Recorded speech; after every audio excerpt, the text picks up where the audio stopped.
notre rubrique conseil, voilà, j'aimerais parler un peu de l'humilité, de l'importance de faire attention avec l'orgueil.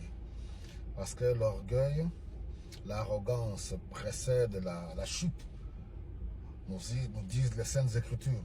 Nous avons vu, quelle que soit votre position aujourd'hui, quel que soit tout ce qu'on peut appeler dans le langage courant, élévation, positionnement dans la vie sociale, il faut vraiment faire un effort. Je sais, je parle vraiment d'un effort, faire un effort pour rester humble, de considérer tout le monde. Souvent, l'erreur que nous commettons, que plusieurs commettent, c'est lorsqu'ils sont dans une position que nous appelons, voilà, élévation ou que sais-je encore. Attendez, un instant, je préfère vraiment m'égarer pour bien en parler calmement. Nous voyons certaines personnes, lorsqu'elles sont dans une position d'autorité, d'élévation, et souvent ces personnes oublient facilement d'où viennent-elles. Alors beaucoup ont cette attitude arrogante vis-à-vis des autres. Qu'on soit au grand ou petit, il est tellement important d'apprendre à considérer tout le monde. Parce que la vie, elle est bizarre, la vie. Cette vie que vous voyez là, elle est bizarre. Aujourd'hui, on peut être en haut et demain, elle se retrouver en bas. Nous avons vu beaucoup de grands dans ce monde. L'histoire nous enseigne. On a vu beaucoup de grands, que ce soit dans le monde politique, militaire, monde même des églises, des hommes puissants, voilà, qui étaient arrogants, mais ils sont passés. La preuve en est, nous en connaissons dans notre époque.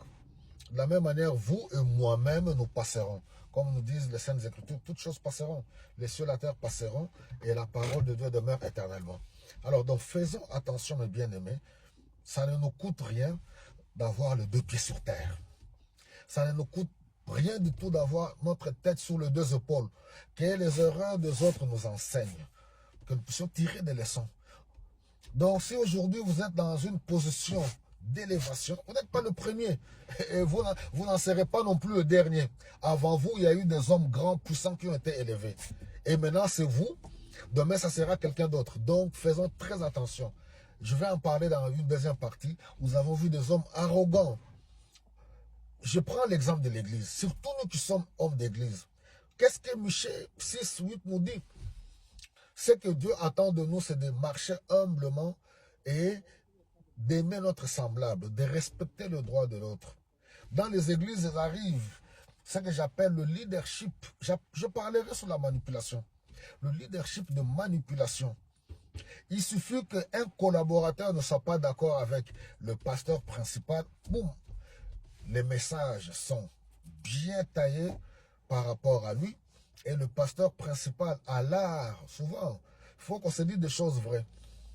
Certains ont l'art de monter le raid de l'assemblée contre la personne pour l'appeler rebelle. Et surtout, la personne concernée, si par malheur, quelque chose lui arrivait dans la vie, waouh, Dieu l'a frappé. Voilà, parce qu'il s'est opposé contre le visionnaire de l'église, contre l'homme de Dieu de l'église. Non, non, non, c'est pas comme, c'est de la manipulation. Et nous avons vu tous ces hommes de Dieu ou hommes politiques. Aujourd'hui, où sont-ils? Ils sont passés. Certains sont morts, sont décédés. Alors, qu'allons-nous dire? Quand ces hommes de Dieu là, ou ces hommes politiques meurent, alors, va-t-on aussi dire que Dieu les a aussi frappés? Non, nous devons rester humbles. La vie là, cette vie là, nous devons la respecter. Nous devons aimer notre semblable. Nous devons craindre Dieu, comprendre qu'on est des pèlerins sur cette terre. Loin de nous l'arrogance, loin de nous le mépris et l'orgueil. Respectons chaque être humain, faisons du bien tant qu'on peut autour de nous, parce que la vie, c'est Jésus-Christ. Soyez bénis.